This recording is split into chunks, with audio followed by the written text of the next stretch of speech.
Hello दोस्तों, welcome back to my channel concept of physics by Anurag sir. अभी previous topic में हमने explain किया था एप्लीकेशन ऑफ डायमेंशन एनालिसिस। भूमि विश्लेषण के किस तरीके से अनुप्रयोग करेंगे। उन अनुप्रयोग में हमने 4 टाइप्स के अनुप्रयोग का वर्णन किया था और उससे रिलेटेड जितनी भी प्रॉब्लम थी उनको सॉल्व कराया था। फर्स्ट में हमने बताया था कि कोई भी भौतिक राशि का मात्रक हम कैसे ज्ञात करते हैं। सेकेंड टॉपिक में हमने डिस्कस कराया था नियतांक की विमा कैसे ज्ञात करते हैं। कोई भी नियतांक है, कांस्टेंट क्वांटिटी है, उसकी डायमेंशन हम कैसे कैलकुलेट करेंगे। कोई भी फार्मूला है, फार्मूले में कोई कांस्टेंट क्वांटिटी है तो उसकी डायमेंशन कैसे कैलकुलेट करेंगे। जैसे न्यूटन्स ग्रेविटेशन लॉ के according F equal to G M m1 m2 upon r square होता है। तो G जो यूनिवर्सल ग्रेविटेशनल कांस्टेंट है उसको डायमेंशन एनालिसिस से ही हम प्रूव कर सकते हैं।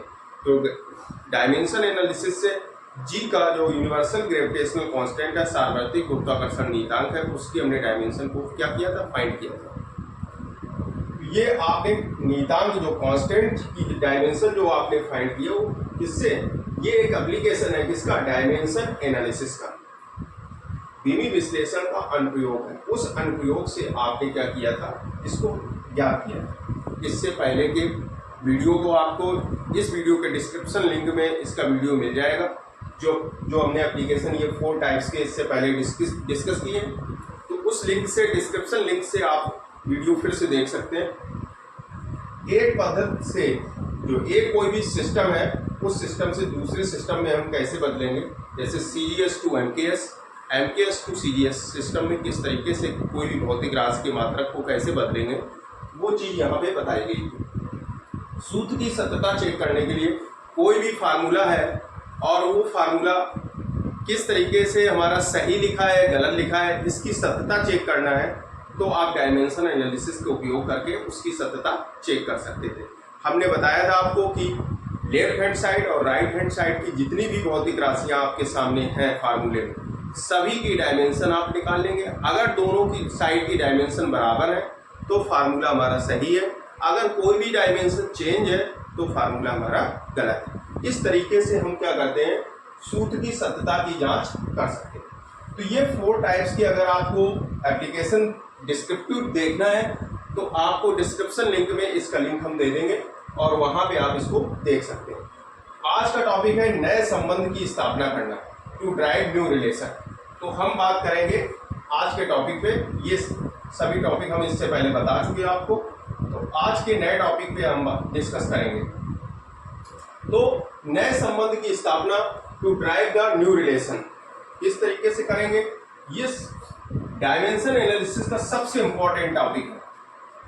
आपको अगर कोई भी इससे प्रॉब्लम, अधिकतर इससे प्रॉब्लम मिलती है, चाहे आप IIT जी का एग्जाम देखें या CBSE बोर्ड का जो बच्चे एग्जाम देने जा रहे हैं, UP बोर्ड एग्जाम देते हैं, तो 11th में सबसे इम्पोर्टेंट है। 11th और 12th के सिलेबस दोनों के इम्पोर्टेंट है, क्योंकि आपको जब कंपटीशन में बैठना है तो 11th का कोर्स बहुत ज़्यादा आता है 12th के कंपेरिजन में।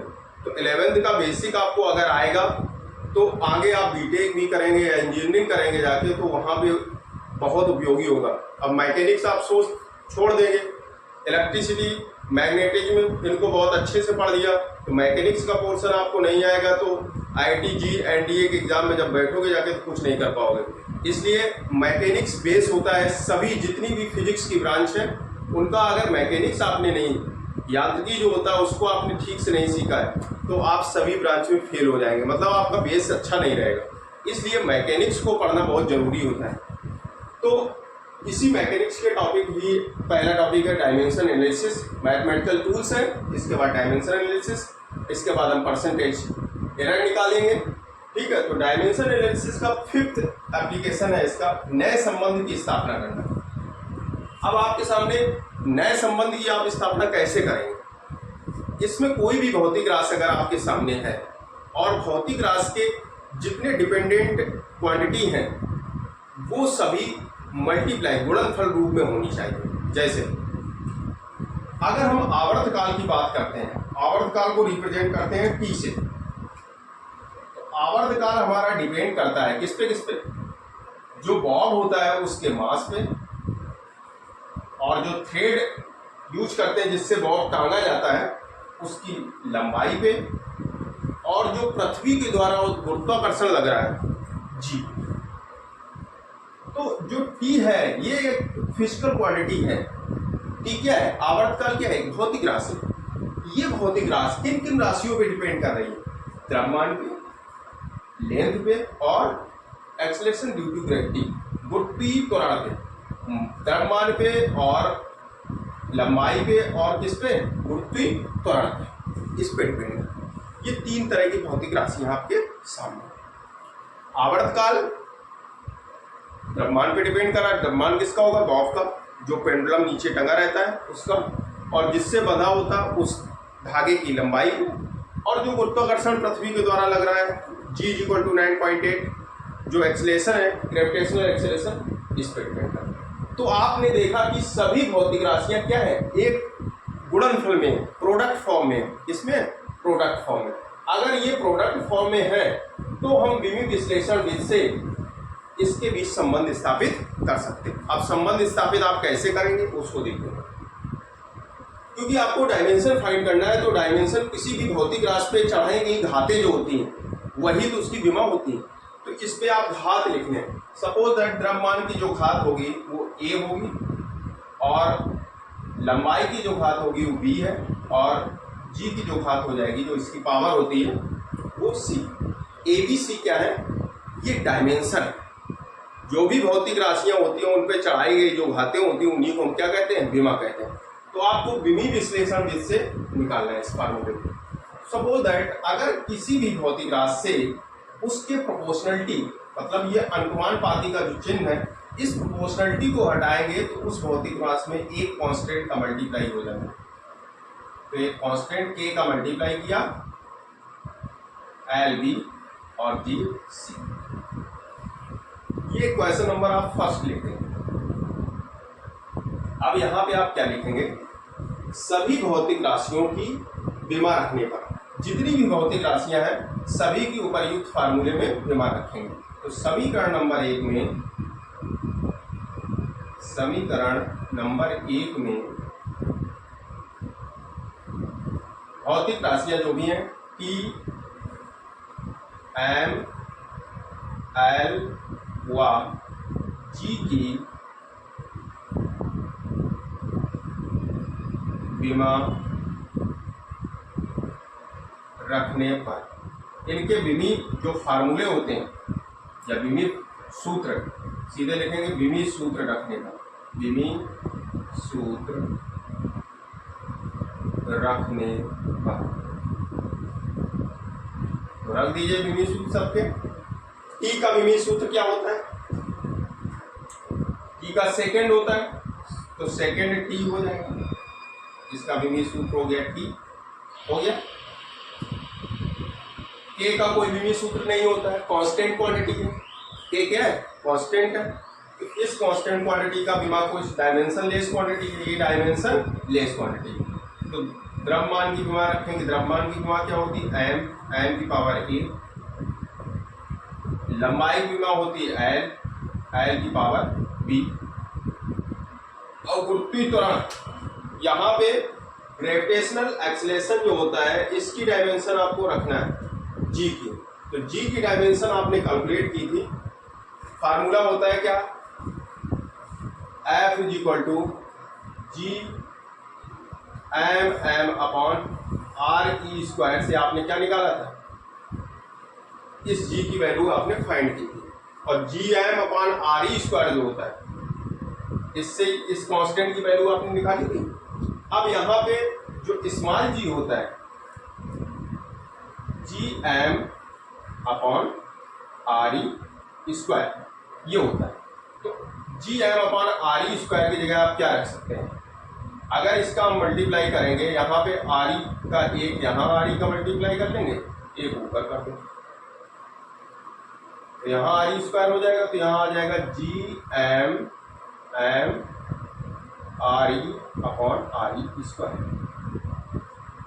Gm/re² की जगह आप क्या रख सकते हो? स्मॉल जी।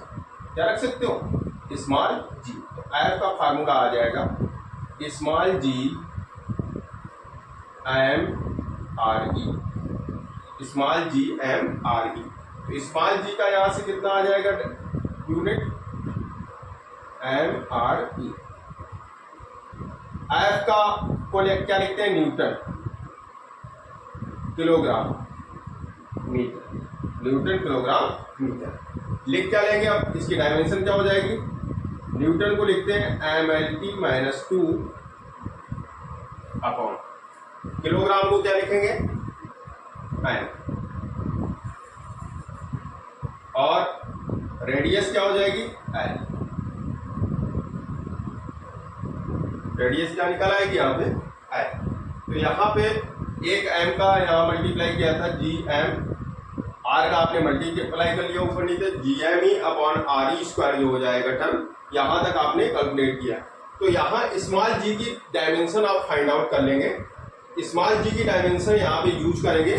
इसके बाद इस फार्मूले को हम प्रूफ करेंगे। तो स्मॉल जी की डायमेंशन हम निकालेंगे कैसे, उसको देखना है। यहाँ पे जी क्या है, एक्सेलरेशन है, त्वरण है, और त्वरण की डायमेंशन होती है मीटर पर second square, N T minus. उस फार्मूले से जो हमने फार्मूला बताया उससे भी कैलकुलेट कर सकते हैं, लेकिन आप अगर आपको याद है फार्मूला, क्योंकि हमने कहा था डायमेंशन आपको newton M L T minus 2, joule M L square T minus 2, इसके बाद एक्स बेग का निकालो एल टी माइनस 1, त्वरण एल टी माइनस 2। ये डायमेंशन आपको याद रखनी पड़ेगी। त्वरण की डायमेंशन होती है एल टी माइनस 2 पावर सी। यहां तक आपको कोई प्रॉब्लम नहीं होगी। अब देखो इस जगह पे आपको डायमेंशन क्या करना है, टी की पावर यहाँ 1 है। तो जब आप कंपैरिजन करेंगे डायमेंशन का, तो कंपैरिजन करने के लिए आपने एम एल टी का फॉर्म हम रखेंगे, क्योंकि टी 1 है तो एम की पावर 0, एल की पावर 0 और टी की पावर 1।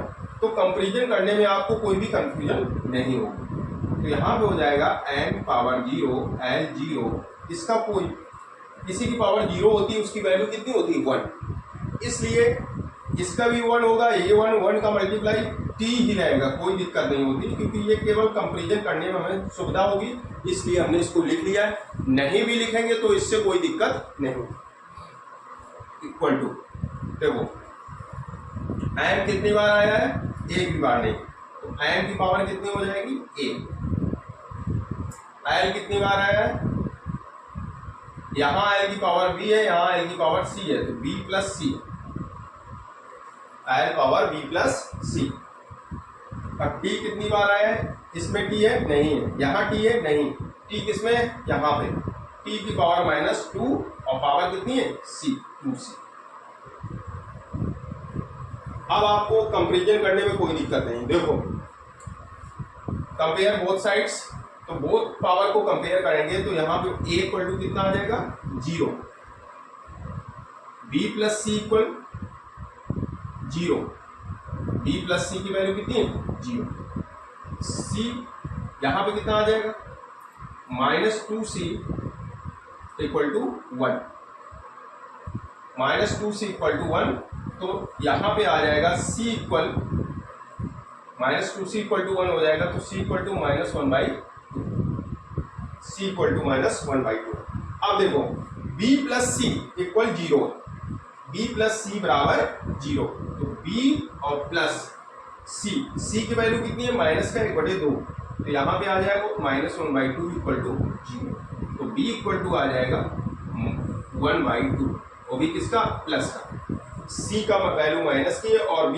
अब देखो जितनी भी आपने पावर यूज की a b c, आपका क्या उद्देश्य होना चाहिए, जितनी भी पावर आपने उपयोग की है इस फार्मूले में सभी की वैल्यू आपके पास होनी चाहिए, तभी आप फार्मूला बना सकते हैं। तो देखो यहाँ पे a की वैल्यू आपके सामने है 0, c की वैल्यू कितनी माइनस 1/2, b की कितनी प्लस 1/2। उपर्युक्त a b c के मान को समीकरण नंबर 1 में रखने पर, तो यहाँ पे लिखेंगे समीकरण नंबर 1 में, समीकरण नंबर 1 में a b व c के मान रखने पर, ये मान रखने पर जब मान रख देंगे इसमें तो कितना आएगा इसकी वैल्यू, ये समीकरण नंबर 1 है आपके सामने। तो टी लिखा है, टी से में कोई मतलब नहीं, के कांस्टेंट हो गया। अब देखो इसमें क्या लिखा है, ए की वैल्यू कितनी है 0, तो एन की पावर 0 हो जाएगी। इसके बाद दूसरा क्या टर्म है, कौन सी भौतिक राशि, लेंथ, लेंथ की पावर कितनी है बी, बी की वैल्यू कितनी है एल प्लस 1/2, कितनी है प्लस 1/2, मतलब 1/2 लिख देंगे इसको। और जी की पावर कितनी है सी, और सी की वैल्यू कितनी दीजिए -1/2, -1/2।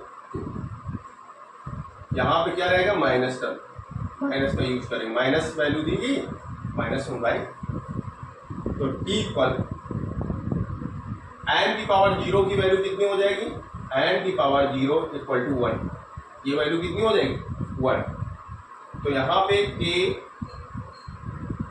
एन की पावर 1/2, जी माइनस का है नीचे लेके आएंगे प्लस का हो जाएगा। कोई भी जैसे x है और इसको 1 टर्म में लिखना चाहेंगे तो x पावर -1 हो जाएगा, ठीक। अपॉन नीचे लेके आएंगे x को, तो x नीचे आएगा तो x पावर -1 हो जाएगा।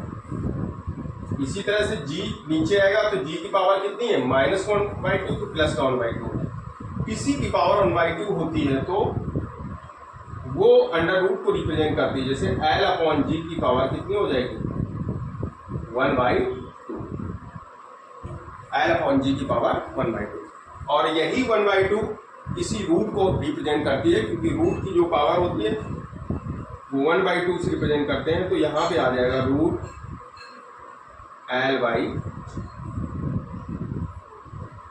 यहाँ पे आप लिख सकते हैं प्रयोगों के द्वारा k इक्वल टू 2π, प्रयोगों के द्वारा by experiment k equal to 2π। तो इस फार्मूले को आप लिख सकते हैं, जब k की वैल्यू एक्सपेरिमेंटली 2π होती है, इसकी वैल्यू कितनी होती है 2π, तो t इक्वल टू आ जाएगा फार्मूले में t equal 2π root L upon जी।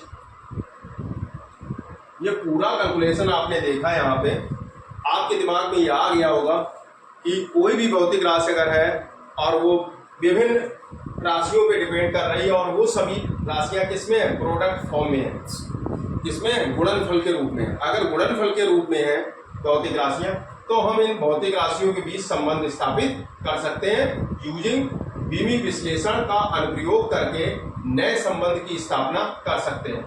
आपके सामने जो क्वांटिटी थी वो आवर्तकाल था, द्रव्यमान था, लेंथ थी और गुरुत्वीय त्वरण था। ये तीन क्वांटिटी किस पे डिपेंड कर रही थी, आवर्तकाल पे डिपेंड कर रही थी। तो आपने क्या किया, आवर्तकाल का एक आपने फार्मूला लिखा, एक संबंध दिया कि आवर्तकाल द्रव्यमान, लेंथ और गुरुत्वीय त्वरण पे डिपेंड करता है, इसलिए आवर्तकाल प्रोपोर्शनल टू दिस क्वांटिटी। फिर आपने क्या किया, प्रोपोर्शनलिटी कांस्टेंट को हटा दिया। हटाने के बाद में आपने क्या किया, इनकी पावर नोट कर ली, मतलब यही विमा है, उसकी घातें कितनी है ABC, इक्वेशन फर्स्ट। फिर आपने क्या किया, लेफ्ट हैंड साइड और राइट हैंड साइड में सभी भौतिक राशियों की क्या रखी, विमाएं आपने उपयोग कर ली, क्योंकि ये त्वरण होता है, त्वरण का मीटर पर सेकंड स्क्वायर विमा होती है, तो LT-2 जी की विमा क्या हो जाएगा LT-2, और फार्मूले किससे निकालेंगे, Gm1m2 अपॉन r स्क्वायर से आप निकाल सकते हैं, और G equal to GME upon RE square इसका फार्मूला होता है स्मॉल g का। तो वहां पर उपयोग करके जो हम बता रहे हैं तो वहां से आप कैलकुलेट कर सकते हैं। आएगा फार्मूला LT-2।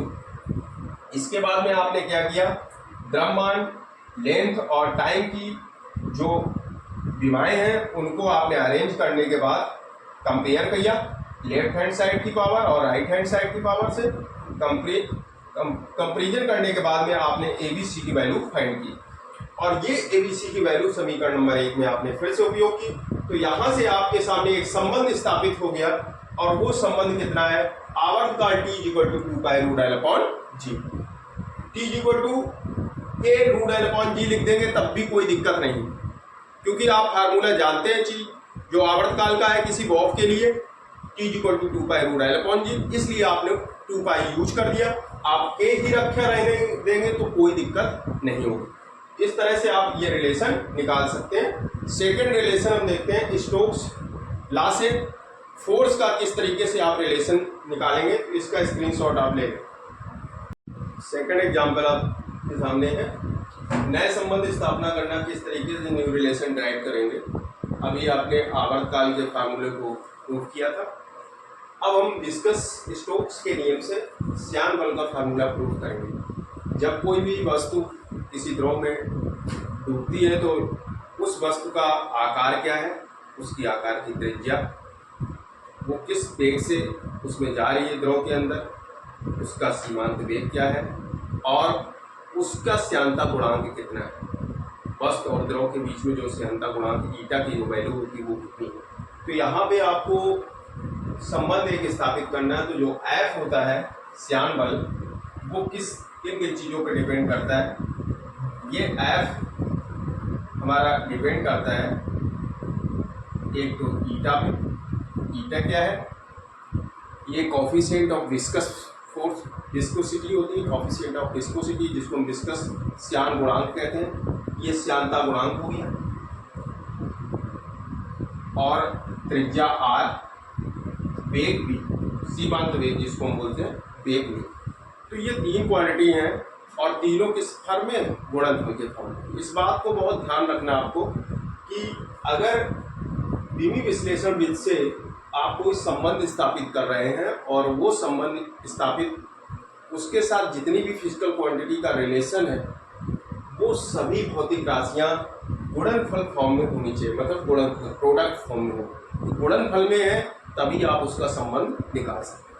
तो देखते हैं इसमें किस तरीके से आप संबंध निकालेंगे। कुछ आइडिया आपके सामने है, क्योंकि अभी आपने आवर्तकाल का फार्मूला प्रूव किया था, T = 2π/G का। क्या किया था, याद होगा आपको कि कोई भी भौतिक राशियां हैं, अगर उसका द्विमीय विश्लेषण से संबंध स्थापित करना है, कोई भी न्यू फार्मूला ड्राइव करना है, तो न्यू फार्मूला ड्राइव करने के लिए आप क्या करते हैं, इस पे कुछ खाते लिख लेते हैं या विमाएं लिख लेते हैं। किसी भौतिक राशियों पे चढ़ाई गई जो घातें होती हैं उन्हीं को तो विमा बोलते हैं। तो इसकी विमाएं लिख लेते हैं। ईटा की पावर कितनी है, 1, रेडियस की पावर b और वेलोसिटी की पावर c। ये ABC, इस पे क्या है, इसकी ये क्या है, विमाएं। अब क्या करेंगे, इस प्रोपोर्शनलिटी को हटाएंगे, क्योंकि जब लेफ्ट हैंड साइड और राइट हैंड साइड की आप विमा रखेंगे तो विमा आप तभी रख पाएंगे जब इस प्रोपोर्शनलिटी को हटा देंगे। तो जो ये अनुक्रमानुपाती का चिन्ह है इसको हटा देंगे, हटा दो इसको। F = क्या आ जाएगा, A, eta A, R B और B C। एक बात और आपको बताना चाह रहे हैं कि कोई भी आप फिजिक्स का कॉन्सेप्ट पढ़ें तो बाइलिंगुअल जरूर पढ़ें, क्योंकि उसकी कम से कम कॉन्सेप्ट अगर आपने हिंदी में सीख रखा कोई दिक्कत नहीं है, लेकिन कोई भी उसका अगर आपने हेडिंग पढ़ी है तो हेडिंग तो आपको इंग्लिश में आनी चाहिए, क्योंकि आप कंपटीशन की तैयारी करेंगे, IIT की कोचिंग करेंगे जाके, या कुछ और करेंगे, NDA करेंगे, कुछ लोग नीट की तैयारी करेंगे, तो वहाँ पे जब आपको पढ़ाया जाएगा, या कोई बीटेक करने आप जाओगे तो वहाँ पे आपको इंग्लिश में ही पढ़ाया जाएगा। और अगर आप इंग्लिश की जानकारी नहीं रखते, हेडिंग तो कम से कम इंग्लिश में पढ़ें। कॉन्सेप्ट आपको हिंदी में समझ में आ रहा है, ठीक, आप समझे, अच्छी बात, कोई दिक्कत नहीं, लेकिन कुछ चीज़ें आप इंग्लिश की आनी चाहिए आपको। ये बात बहुत ध्यान रखें। हेडिंग आपको हिंदी इंग्लिश में दोनों में डालनी है और दोनों को उसमें पढ़ना है, क्योंकि कोई भी टॉपिक आपको हिंदी इंग्लिश दोनों में आना ही चाहिए। चलो अपने टॉपिक पे आते हैं। तो यहाँ पे आपने क्या किया है, F = K, प्रोपोर्शनलिटी कांस्टेंट हटाएंगे। जो प्रोपोर्शनलिटी जो ये नियतांक लगा हुआ है, तो यहाँ पे एक नियतांक का क्या होता है, मल्टीप्लाई हो जाता है। ये कांस्टेंट क्वांटिटी है। अब यहाँ पे इसको डाल देंगे क्वेश्चन नंबर 1। यहाँ तक आपको कोई दिक्कत, कोई भी प्रॉब्लम हो तो आप कमेंट में ज़रूर बताएं, और प्लीज़ चैनल को लाइक एंड सब्सक्राइब कर लें। तो यहाँ पे आपको क्या करना है, ये फर्स्ट इक्वेशन आपने दे दिया। अब क्या करना है कि लेफ्ट हैंड साइड और राइट हैंड साइड की आपको डायमेंशन यूज करना है। तो लिख देंगे यूजिंग डायमेंशन बोथ साइड्स। तो समीकरण के दोनों पक्षों की विमाएं रखने पर समीकरण के एक के दोनों पक्षों की विमाएं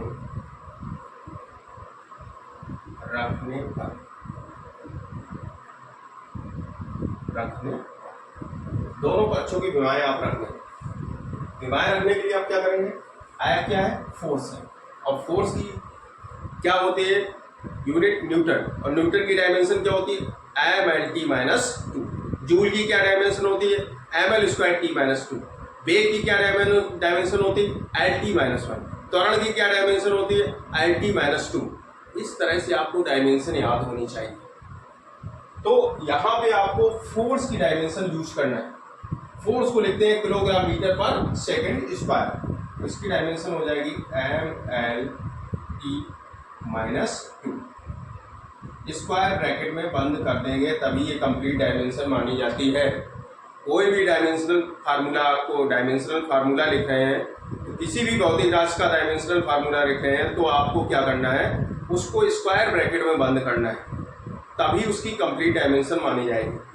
तो यहाँ पे आपको फोर्स की कंप्लीट डायमेंशन लिखना है, तो mL/t-2। अब आ जाएगा कांस्टेंट की कोई डायमेंशन नहीं होती है, ईटा आ गया। ईटा की डायमेंशन आपको निकालना है, भूल गया सपोज है, तो स्टोक्स फार्मूला से आप निकाल सकते हैं, या फिर आप विस्कस फोर्स का जो निकालते हैं, विस्कस फोर्स का फार्मूला होता है, वहां से निकाल सकते हैं। डायमेंशन वैसे ईटा की होती है mL-1t-1। कैसे निकालेंगे, एक स्टोक्स फार्मूला होता है, जब आप आगे पढ़ेंगे तो ये फार्मूला होता है 6π-η/RB। 6π-η/RB। तो ईटा की जो डायमेंशन आप निकालेंगे तो F अपॉन हो जाएगा 6π/RB।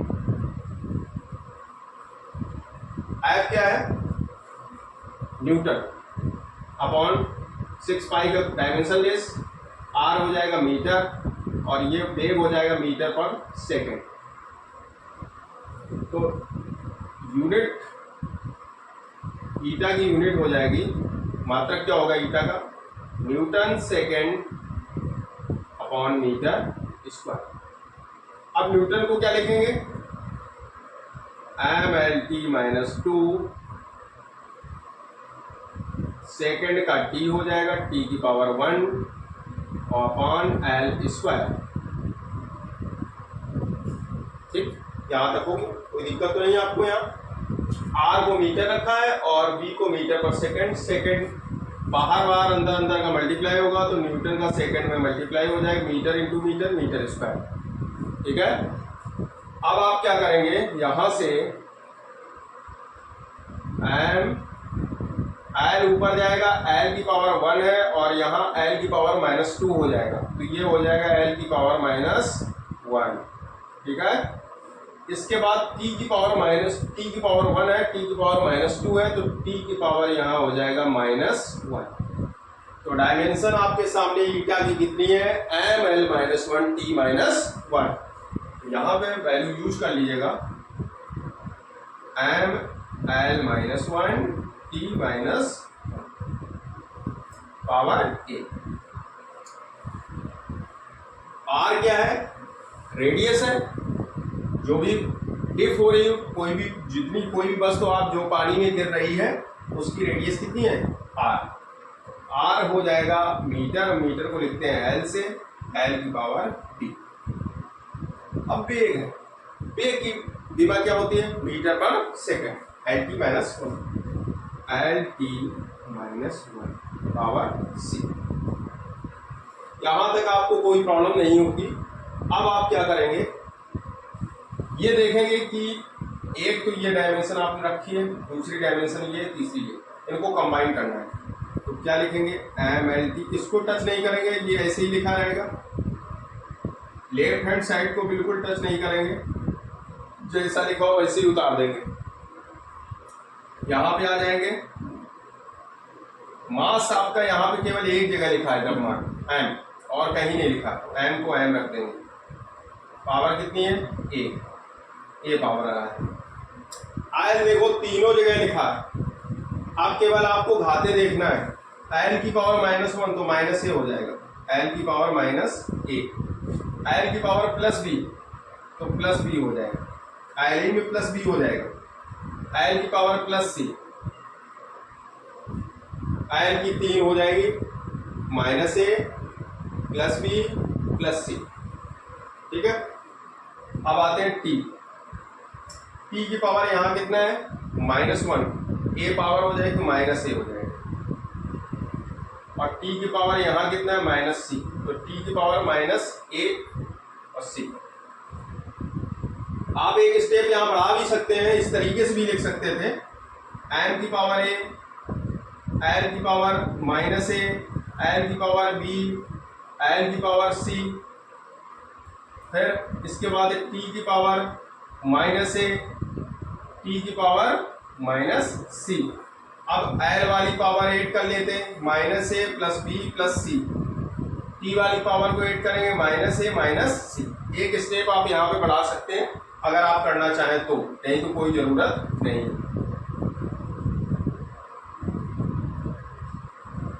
फिजिक्स के स्टूडेंट को इतनी मेहनत आती है। तो ये पावर आपने क्या किया, बैलेंस कर लिया। अब आप क्या करेंगे, कंपैरिजन करेंगे। कंपैरिजन कैसे करेंगे, यहाँ पे l की पावर कितना मानेंगे 1, m की पावर कितना मानेंगे 1। अगर यहाँ कुछ नहीं होता तो 0 पावर लेते हैं, इसी की पावर 0 का मान कितना होता है 1। लेकिन अगर वैल्यू दी गई है और वैल्यू पे कोई पावर नहीं है तो पावर 1 लेके चलते हैं, ये आपको पता होगा। अब क्या करेंगे, इसके बाद देखो यहाँ पे a है m की पावर और यहाँ m की पावर कितनी है 1, तो ये दोनों कंपेयर कर लेंगे। ठीक है, तो a इक्वल टू क्या करेंगे, यहाँ पे लिखेंगे comparison both sides power.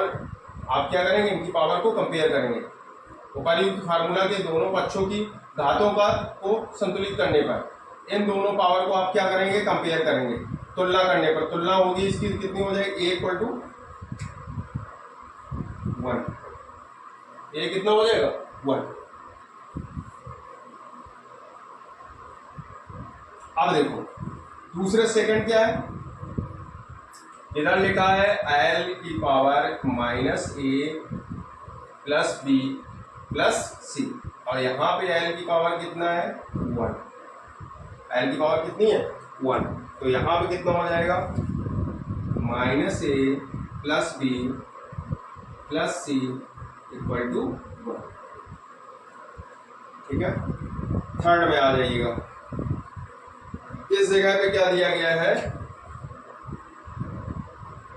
t की पावर -a -c, और यहाँ पावर कितनी दी गई है t की पावर -2। तो इसको कंपेयर कर लेंगे, तो t की पावर यहाँ आ जाएगी -a -c इक्वल टू -2। ये वैल्यू आपके सामने, इसको ये भी लिख सकते हैं a plus c equal to 2। अब देखो आपको क्या करना है, a की वैल्यू आपके पास है, b की वैल्यू भी आपके पास नहीं है, तो आपको b की वैल्यू कैलकुलेट करना है, इसके बाद c की वैल्यू कैलकुलेट करना है। तो इन सभी फार्मूले जो आपके सामने ये इस रिलेशन से ये जो पावर की वैल्यू आपको मिलेंगे, अब पावर आपको कैलकुलेट करना है। a तो आपके पास है, तो a आपके पास है, तो a की वैल्यू तो आप फाइंड कर सकते हैं, तो a की वैल्यू यहाँ यूज कर लेंगे। तो यहाँ कितना हो जाएगा, देख सकते हैं इधर से 1 plus c equal to 2। 1 plus c, a की वैल्यू यहाँ यूज करें तो a 1 plus c equal to 2, तो c इक्वल कितना आ जाएगा 1, 2 माइनस 1 हो गया 1। अब a की वैल्यू आ गई, b की वैल्यू आ गई, c की सॉरी। अब आपको b की वैल्यू चाहिए, इस फार्मूले में यूज कर लीजिएगा। देखो a1 है, फार्मूला क्या है -a plus b plus c equal to 1। Value रखेंगे, a का मान -1, b हमें पता नहीं है, b फाइंड आउट करना है, और c की वैल्यू 1 है इक्वल टू 1। अब आपके सामने देखो लिखा है 1 से 1 क्या हो जाएंगे, कैंसिल हो जाएंगे, तो b इक्वल टू कितना आ जाएगा 1।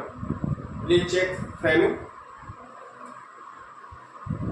b equal to 1। अब आपके सामने सभी फार्मूले आ गए और सबकी वैल्यू आपके सामने है। अब ये सभी वैल्यू आप समीकरण नंबर 1 में यूज करेंगे। समीकरण नंबर 1 में यूज करेंगे तो कितना आ जाएगा, उस टर्म को हमें देखना है। लिख लेंगे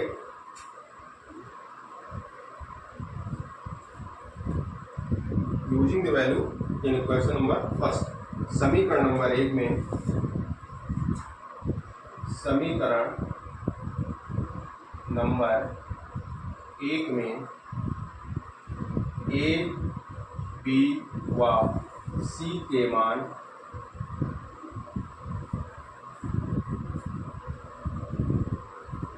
रखने पर ए, बी व सी के मान रखने पर रख देंगे। मान कितना आ जाएगा? एफ इक्वल लिखा है, एफ इक्वल टू कितना लिखा है? एफ इक्वल के कांस्टेंट को हमें टच नहीं करना, ईटा की पावर ए। वैल्यू क्या है? ए की वैल्यू कितनी फाइंड की है? 1, ईटा की पावर 1 हो जाए। इसके बाद आर की पावर बी, बी की वैल्यू कितनी फाइंड की है? 1। इसके बाद बी की पावर सी, बी की वैल्यू, सी की वैल्यू कितनी आई? 1। यहां तक आपको कोई प्रॉब्लम नहीं होनी चाहिए। अगर किसी तरह की प्रॉब्लम है तो कमेंट सेक्शन में जरूर बताएंगे। तो एफ इक्वल टू यहाँ पे आ जाएगा के ईटा आर बी, के ईटा आर बी। ये आपने फार्मूला यहाँ पे प्रूफ कर लिया। अगर यहाँ तक आप छोड़ देते हैं तब भी आपके नंबर कंप्लीट आएंगे, जितने नंबर का क्वेश्चन पूछा जाएगा ये। लेकिन अगर आपको पता है कि बाई एक्सपेरिमेंट के इक्वल टू 6 पाई होता है तो आप यूज कर सकते हैं। प्रयोगों के द्वारा कांस्टेंट के का मान कितना होता है? 6 पाई। इस फार्मूले का मान हो जाएगा 6 pi eta r v, 6 pi eta are.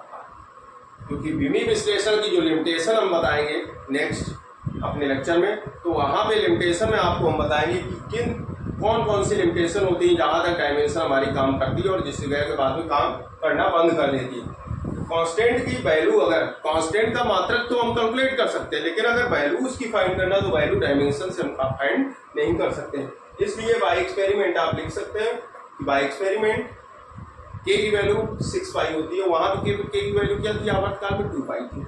ये वैल्यू आप यहाँ पे रख सकते हैं। तो F is equal to 6 pi eta r b. इसी को स्टोक्स फार्मूला भी कहते हैं, ये स्टोक्स का नियम भी है। आई होप आपको ये वीडियो पसंद आया होगा। प्लीज चैनल को लाइक एंड सब्सक्राइब करें और बेल आइकन को प्रेस करें। Thank you.